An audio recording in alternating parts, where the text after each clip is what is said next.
no han tomado un curso lleno de ese tipo de información. Entonces, Sister Mary Ellen, con los ojos cerrados, lo puede escribir de frente y al revés. Y las leyes siguen cambiando. Por eso, nomás quiere decir lo importantísimo tener de su tiempo hoy. I just wanted to share real quick that I was able to sit in a room with attorneys who wanted to up their game in immigration law in support of human rights here in Connecticut. And it was the BIA accreditation training of 40 hours. And I heard from bar certified attorneys. I went to law school and I graduated, but I did not know not even half of what I learned in that BIA accredited training, which is to say the level of complexity of our immigration system. And we expect regular folk who are raising their kids, maybe 2 or 3 jobs, taking their kids to school, going to see the doctor, paying their taxes, to fix a path to citizenship that is out of their hands. They're in the country and very limited opportunities to gainfully address their immigration status to U.S. citizenship, a pathway to U.S. citizenship. That means we get to vote, we get to work, we get to play, and not worry about the day if there is family separation. Who would not want that? So, Sister Mary Ellen, when you hear the following term, akin to undocumented, putting them in the category as a criminal because they do not have their legal immigration status that says you are safe from deportation, that you are here and you can work towards a path to stay here, remain here, be a citizen and not have to worry about deportation. Why, in the 105 countries that you served, the probably at this point thousands of people that you've helped, why don't people get this taken care of? Why? Okay, so you know what's coming, Caprice. Yeah, our immigration law sets limited processes for people to obtain a legal status here on limited bases. And I just want to go back a little bit to the term illegal, which I find offensive and misleading. Our actions may be legal or illegal. We may have committed felonies, for example, as a human being. We do not call that human being illegal, even though they may have been convicted of crimes. And the immigration offenses, i.e. being in the country without, the magic card or visa, etc., is not in itself a crime. So to call people illegal because they are missing that magic piece of paper, the magic card, the magic certificate, it is, I think, both misleading and, frankly, deeply offensive. And I'd also like to note that one is hearing now, for example, people who entered the United States legally under programs initiated by the Biden administration, who came in here legally, were authorized to stay here for a period of a year or 2 years or longer. And these are programs which currently some people want to get rid of or that they want to cancel. And in public discourse are referring to these people who have been legally present in the United States since they came legally with the authorization of the U.S. government, are referring to these people as illegally, or saying even worse, that they are criminals. And that's just, again, it's not only offensive to speak of people this way, any people this way, but it is also incredibly inaccurate. Maybe I should stop and let you translate, and I can talk about some of those. I'll just mention some of those programs if you wish. Yes, I would love to hear more about the immigration programs once I translate what you just said. La hermana Mary Ellen dice de que es bien importante conocer el contexto de las leyes inmigratorias aquí de los Estados Unidos.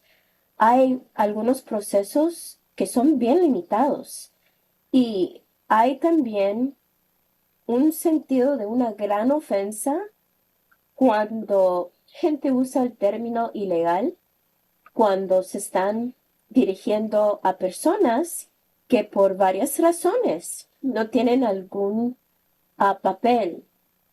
Por ejemplo, existe una ofensa inmigratoria de las leyes inmigratorias y no tienen su residencia permanente y no son criminales. Debajo de la ley, una ofensa inmigratoria no es el categorización de un crimen. Eso es bien importante que todos sepan, que no es automáticamente una ofensa criminal, es una ofensa inmigratoria. Y en este momento, en este país, hay personas que han entrado legalmente, han tenido, el gobierno de los Estados Unidos otorgó una estadía oficial de por lo menos un permiso de 2 años que pueden vivir aquí, trabajar aquí, estar aquí. Y en este momento cambiaron, eliminaron esa categorización y ahora no tienen los papeles legales en su estadía. Es decir, eso es como el gobierno puede cambiar de un día al otro y un día uno tiene ofensa inmigratoria, otro uno está bien. Todo depende en la gente en poder y cómo ellos definen quiénes se pueden quedar aquí. Y de un día al otro, la persona no es una mala persona. Es las leyes que pueden cambiar inmigratorias, que otorgan el permiso de vivir aquí, camino hacia la ciudadanía. Y la hermana Sister Mary Ellen nos va a contar un poco más sobre esas categorías, oportunidades para mantenerse acá con sus papeles legales inmigratorios. So just a couple of the programs that I was talking about. One is TPS. It's super complicated, but there were 2 actions by the Biden administration which authorized TPS for people from Venezuela. And they're on 2 different timelines depending on when they initially applied for TPS. So some people from Venezuela who have TPS are going to have TPS until September, and at which time the administration either will or won't make a decision to extend it. Other people had TPS under an authorization that was going to end in April, I believe, and their TPS was, no, actually, it was supposed to end in 2026. I'm sorry. And the president recently rescinded that decision to give them TPS until 2026. And so now they have, 60 days left of TPS. To refer to those people as, well, currently they are authorized to be here. They are authorized to work here, but I have heard, not necessarily from the president, of course, but I have heard them being referred to as illegal. People who came in under another program which paroled people from four countries in Latin America that were judged to be places that were dangerous. That allowed people to sponsor them, and they could come under parole, and they were legally here, and they could get work authorization if they applied for it. And that program has been halted for the moment. I have heard people refer to them, people who entered legally, who are here legally, who, if they were working legally. I've heard people referring to them as criminals. And so this just shows that there's a lot of inaccuracy, to say the least, in what we sometimes hear or read about immigration and immigrants.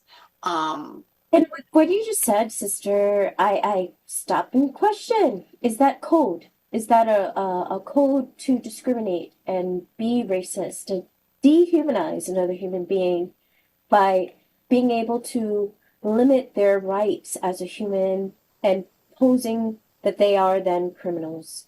Is that a way, if we dehumanize people enough, we could abuse their rights? They don't have the right to see a doctor. They won't have a right to go to work. They won't have a right to get paid for work that they do. There's research that says about the power of words and categorizing people in certain ways, and undocumented or illegal, it does have consequences, legal consequences. In fact, under Obama's presidency, federal judges hearing the case of immigrants and whether they can stay or not or be deported. And researchers followed federal immigration judges in the courtroom, tracking whenever they would say words that dehumanized the defendants in the court case. And then what the judge ordered, whether or not, and this was the big question, they were allowed to get reunited with their children. So this is immigration court cases. And out of the cases, overwhelmingly, whenever a judge used the term illegal, the parents' relationship with their children was severed for life under the law. The children were placed immediately in foster care, removed from the legal custody of the immigrant parents. Parents were deported, and the children legally were no longer theirs. There were 5,000 of those cases that happened in a span of, I think it was like 3 years. So researchers did this research, and then we had Trump presidency that often the first set, and they saw there was a lot of similarity with some of the immigration law and strategies and processes that were put in place under Obama. And then Trump continued some of those same practices, but also added new ones. But that research hasn't happened since then, which tells me a lot of the importance of what you just shared, that it's not only offensive, but it is creating an atmosphere that allows for people to dehumanize another human, to take away their rights, including to be parents to their own children. We've seen it before, but I just want to emphasize that. Que estaba compartiendo con la hermana Sister Mary Ellen durante la presidencia, durante el tiempo que Obama era presidente aquí en los Estados Unidos. Había unos que estaban investigando en el poder del uso ilegal o indocumentado. Y si el juez, mientras estaba haciendo los casos, usaba un término o el otro, de allí ver si hubo implicaciones en las decisiones tomadas legales del juez. Es decir, en casos donde el juez decía ilegal, ese ser humano es ilegal, y empezando en ese camino de usar términos como si un ser humano es un criminal por falta de los papeles inmigratorios correctos para poder mantenerse aquí, en este país. Y en los casos donde los jueces usaban palabras como indocumentado, honrando los derechos humanos y respeto a todos los humanos. Y notaron en los casos que el juez llamaba a las personas ilegales, términos como si fueran criminales, le cortaban legalmente todos los derechos de poder ser padre de sus propios hijos en ese momento, diciendo estos criminales no pueden mantener un hogar recto y derecho y ahora la corte va a tomar la decisión. Yo creo que fue entre 2, 3 años que están investigando, observando los casos, procedimientos legales en las cortes inmigratorias federales aquí en este país durante el tiempo de Obama. 5,000 niños fueron separados de sus familias, de sus hogares por vida. Ya automáticamente mandaron los niños a las instituciones donde cuidan de huérfanos acá en los Estados Unidos para no poder ver más a sus padres y los padres fueron deportados. Eso fue durante el tiempo de Obama. La presidencia de Trump, la primera vez, tomó muchas de las prácticas que Obama empezó a implementar y expandió en ellas también. Pero esas investigaciones se pararon. No sabemos cuántos más de miles de niños fueron perdidos en el sistema de los Estados Unidos y los padres perdieron contacto con sus hijos para el resto de su vida. No sabemos exactamente cuántos. Y el uso de palabra ilegal o el uso de palabra indocumentado no solamente es falta de respeto de derechos del ser humano, pero también las implicaciones van más allá. Que las personas que son tratadas de menos como si fueran criminales en este país, ha habido tiempo después de casos y casos y casos. Si maltratan a alguien como si fuera criminal, es más fácil y aceptable quitar sus derechos humanos y tratarlos menos de que un ser humano merece. Por eso es bien importante esos términos. Y en ese tema, hermana Mary Ellen, quiero tomar aprovecho del tiempo que tenemos con usted hoy. La separación de los padres con sus hijos es algo bien real. Ha sucedido en el pasado, un pasado que no es tan lejos de hoy. ¿Y qué puntos claves o qué acciones decisivas deben de tomar los padres hoy en día para protegerse si les faltan los documentos adecuados? Porque la hermana Sister Mary Ellen nos contó en inglés recién, antes que yo empecé a hablar, de que hubo 2 acciones legales recién en este mes, donde personas estaban otorgadas entradas legal a los Estados Unidos, pero de ahí hubo un cambio de póliza y ya de ahí, en lugar de decir que son legales, el gobierno está diciendo que son ilegales. Pero hubo un cambio en la póliza. Tenían papeles para poder entrar oficial, estar aquí, trabajar aquí, vivir aquí. Y cuando cambió la póliza recién, ahora son esas personas que el gobierno está llamando ilegal. Por ejemplo, en el caso de personas de Venezuela que se iba a vencer protección temporaria que se llama TPS en abril.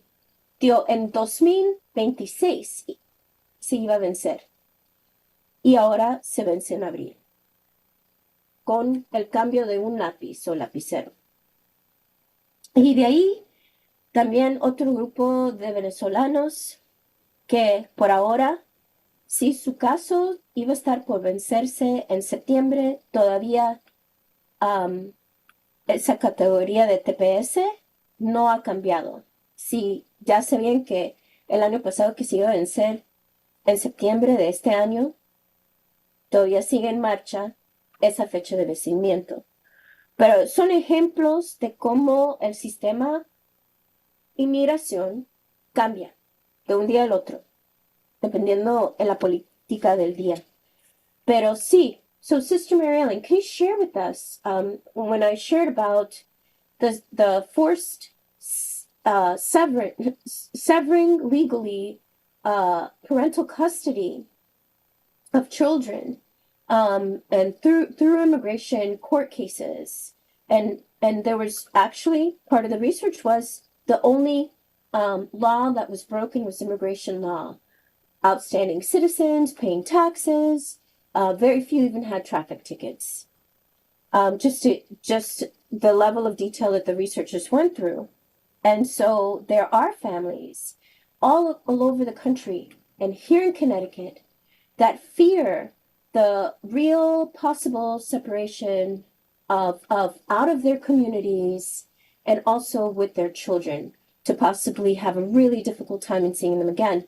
What are some of the considerations, the steps, actionable steps that parents should take now to prevent the worst case scenario where it will be extremely difficult to regain contact with their children? What is it that Apostle Immigrant Services and your legal colleagues and partners are advising our families and our communities to do? Okay, so in particular, and I'd like to make note of a guide that the City of New Haven has produced, which can be accessed on their website. It's called a resource guide for new residents. It's available in English and Spanish. The Spanish is Guía de Recursos para Nuevos Residentes. It's pretty much the same words. And it's available on the city's website. And if people just Google New Haven, resource guide for new residents. I Googled welcome New Haven guide, New Haven welcome guide, or for Spanish, Guía de Recursos, New Haven. I think you'll come upon it, and it has a lot of information. I think it's really a great resource for for a lot of things, regardless of somebody's immigration status, or actually there's resources that will be helpful for people who don't live in New Haven. But one of the things that's pertinent to your question is there is a section that's called Family Preparation Plan. There are instructions as to how to access something with somewhat similar intent from the state that has has another type of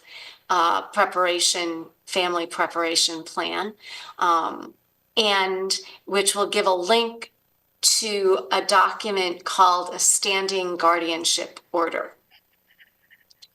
A standing guardianship order allows parents to name someone that they're authorizing to act as guardian should the parents be unable to exercise that function for whatever reason. Actually, if they were in a car accident, neither of them was available, or obviously if they were in detention, or if they were in another country and therefore couldn't exercise the practicalities here. So it's a form, it's a state form. It's, I believe it's only accessible in English, but you don't necessarily need a lawyer to complete it.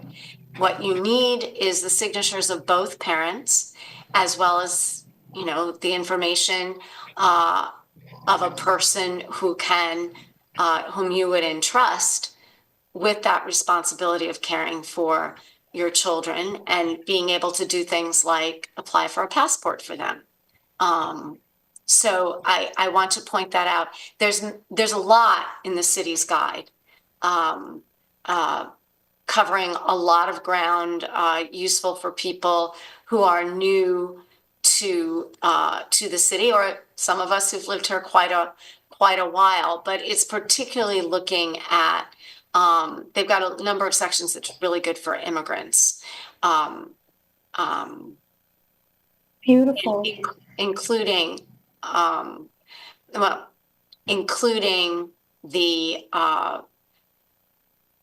family preparedness plan, it has a section where that people can just create their own. I'm sorry, a section where people can record basic information that would be useful in the case of any type of emergency. It's really a great resource. And it is, as I Beautiful. said, English. It can be accessed in English or Spanish. Beautiful. I'll translate fairly quick. La hermana Mary Ellen dice de que es bien importante para proteger custodia de sus hijos legales. En cualquier caso, también si hay emergencia, ¿qué pasaría si los dos padres están en un accidente vehicular o están de viaje y hubo la pandemia, por ejemplo, y habían personas que no pueden regresar? En todo caso, siempre tener un documento legal y no se requiere abogado con la firma de los dos padres o el guardián oficial de los niños y a preparar una autorización nombrando a un nuevo guardián y nomás se necesita la firma de los dos padres y la información del nuevo guardián, y es guardián temporario si es necesario, y tener la información de esa persona para que de ahí ellos pueden navegar, moverse, para seguir apoyando a los derechos de los niños que se quedan acá para encontrarse con sus padres. Por ejemplo, con ese papel, las firmas de los padres, nombrando al guardián, esa persona puede aplicar, por ejemplo, para un pasaporte para el jóvenes, para reunirse con sus padres que están fuera del país, de los Estados Unidos. Esta información se encuentra en un plan de preparación familiar con el estado de Connecticut en el internet, página de web, y también en la guía de recursos de New Haven, debajo de el tema New Haven da la bienvenida a inmigrantes. Pueden buscar la guía de recursos que se encuentra en español y en inglés. Y es una guía legal. Y es bien importante estar preparados para prevenir y lamentar después, años y años. Y por eso muchas personas se están reuniendo, igual como hicieron hace 8 años atrás. Wow, I can't believe it's like 8 years, I think, if I calculated that right. Since folks gathered around and created the very first family preparedness plan, and now we're pulling it back out again. Yeah. And it's the voice of those who were directly impacted that were also in those meetings. People were like, this is what I need.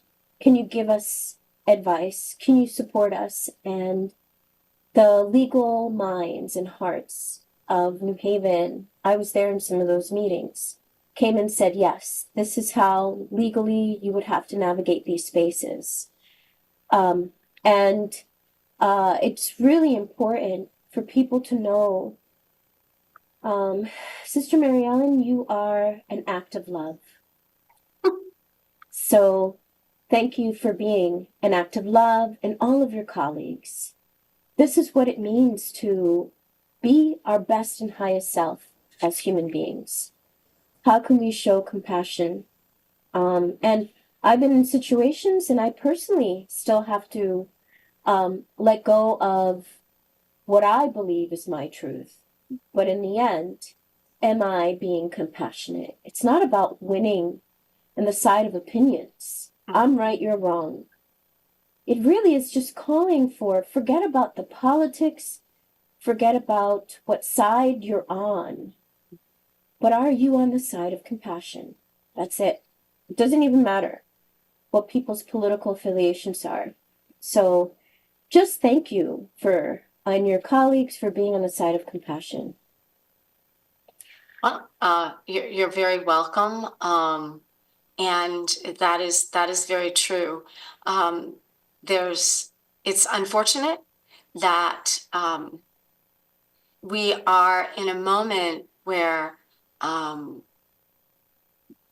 people, no matter what their political affiliations or perspectives may be, have kind of forgotten that.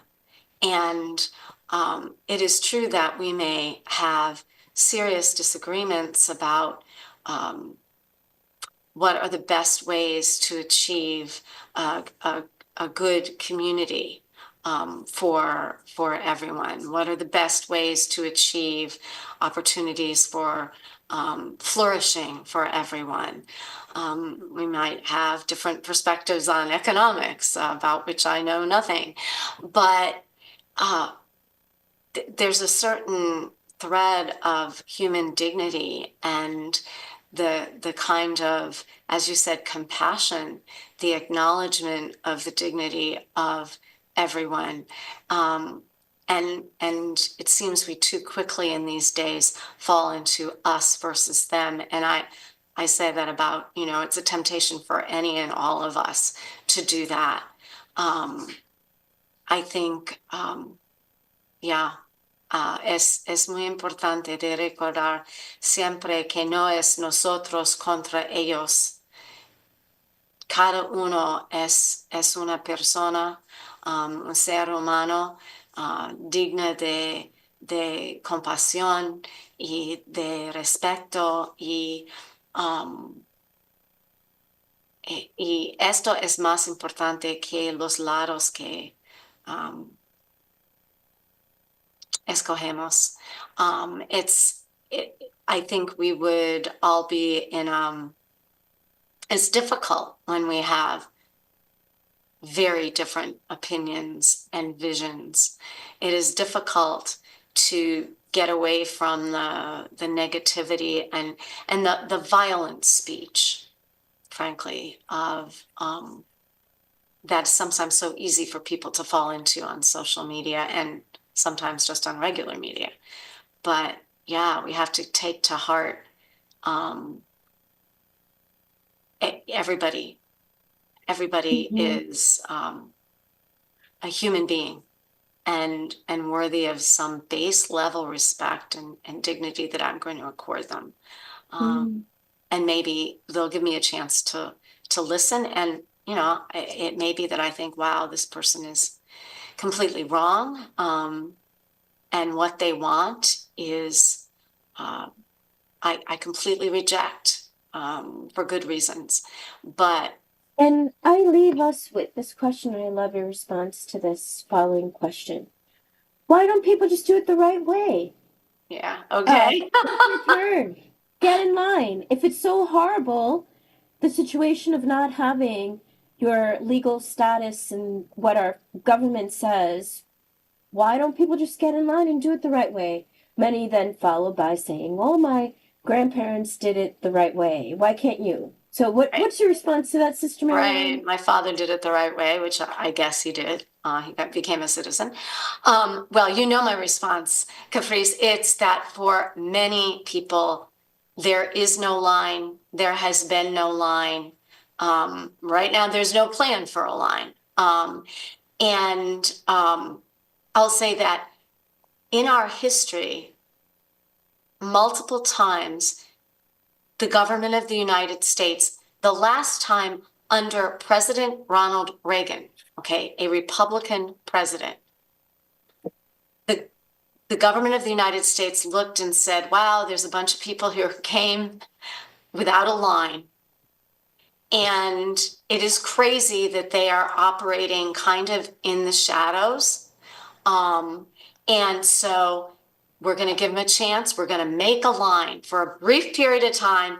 If you can show us that you've been here for XYZ number of years, the last time was a law that went into effect in 1988, and people there were a couple ways they could prove it. Prior to that, it was a registry in 1972, but it was earlier than that as well.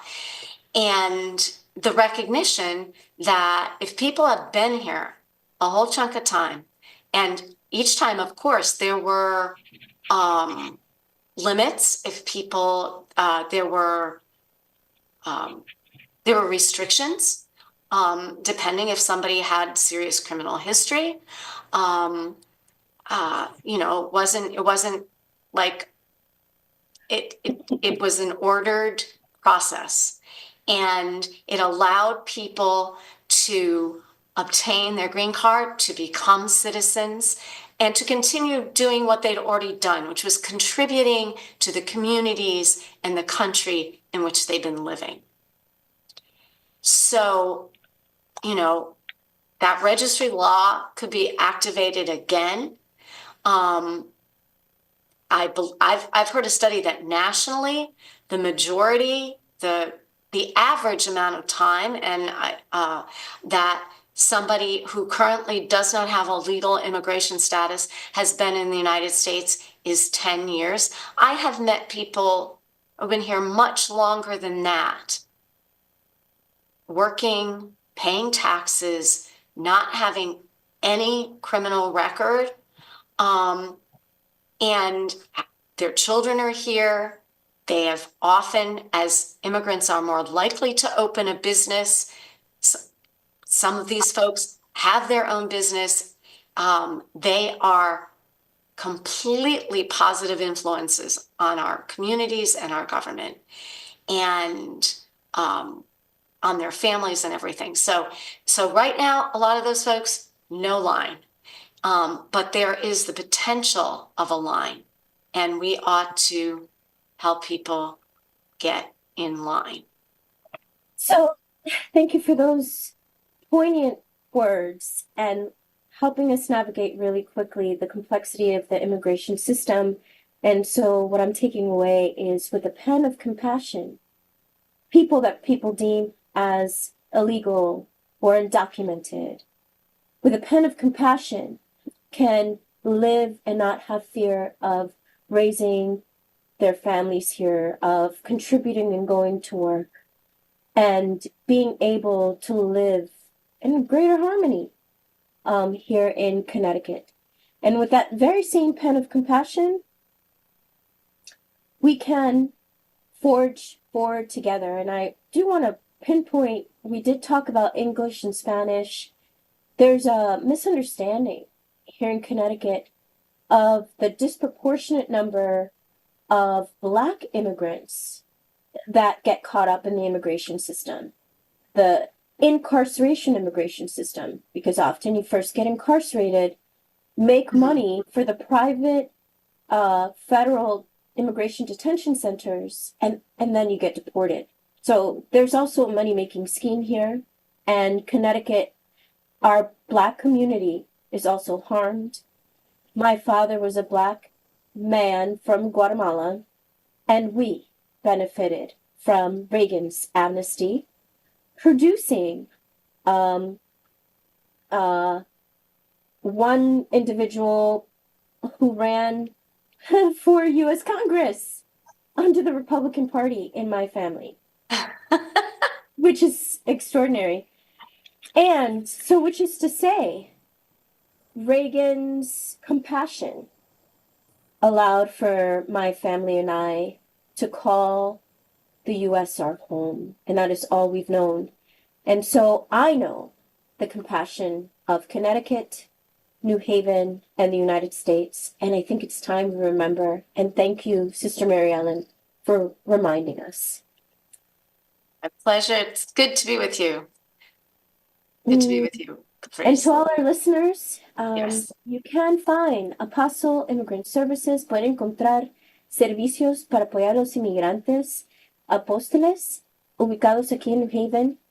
Pueden buscarlos por la página y también ver nuestra pantalla en Facebook Live, en nuestra página La Voz Hispana de Connecticut en Facebook, para recibir información en cómo comunicarse con Apostle Immigrant Services. Y es un grupo de abogados apoyando a los derechos de nuestra comunidad. So thank you all who are listening. You can follow us on La Voz Hispana de Connecticut Facebook at Apostle Immigrant Services. You'll see their contact information in our Facebook page for Apostle Immigrant Services. So thank you all, and I wish you well, Sister Mary Ellen, and we will stay in touch. So here we have a space for you, your colleagues, whenever you feel it's pertinent to communicate with the community. We're here for you. Thank you. Thank you. Thank you. Take care.